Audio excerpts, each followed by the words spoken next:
திருவள்ளூர் அருகே டீசல் ஏற்றி சென்ற ரயிலில் ஏற்பட்ட தீ விபத்து தொடர்பாக உயர்நிலை விசாரணை நடத்த வேண்டும் என்று இபிஎஸ் வலியுறுத்தியுள்ளார். அண்மை செய்தியினை பார்த்து வருகிறோம்.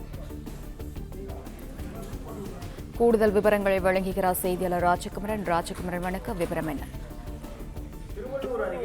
தொடர்ந்து ரயிலில் தீப்பற்றி எரிந்து கொண்டிருக்கின்றது. டேங்கர் ரயிலில் தீப்பற்றி எரிவதன் காரணமாக தற்பொழுது அங்கு இருக்கக்கூடிய 50க்கும் மேற்பட்ட வீடுகள் புகை மூட்டத்தில் சிக்கியிருப்பதாக எதிர்க்கட்சி தலைவர் எடப்பாடி பழனிசாமி பதிவிட்டிருக்கின்றார். அதிலும் குறிப்பாக இந்த ரயிலில் ஏற்றி செல்லப்பட்டது என்பது சாதாரண பொருள்கள் அல்ல. இதை ஒரு சாதாரண தீ விபத்தாக பார்க்கக்கூடாது.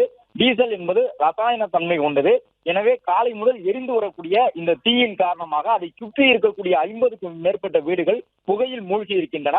எனவே திருவள்ளூர் அருகே ரயில் தீப்பற்றி எரிந்து கொண்டிருக்கக்கூடிய பகுதியில் புகை மூட்டத்தில் சிக்கியிருக்கக்கூடிய 50க்கும் மேற்பட்ட வீடுகளில் வசிப்பவர்களை உடனடியாக பாதுகாப்பாக வெளியேற்ற வேண்டும். அவர்களுக்கு தற்காலிக தங்குமிடம் அமைத்து கொடுத்து அவசர மருத்துவ வசதிகளை செய்து கொடுக்க வேண்டும் என தமிழக அரசை வலியுறுத்தி இருக்கக்கூடிய எதிர்க்கட்சி தலைவர் விபத்து ஏற்பட்டதற்கான காரணம் குறித்து உயர்நிலை விசாரணை நடத்த வேண்டும் என ரயில்வே துறையையும் வலியுறுத்தி இருக்கின்றார்.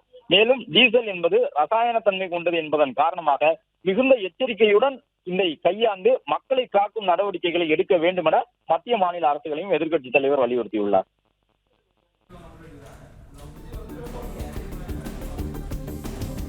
விவரங்களுக்கு நன்றி ராஜ்குமார்.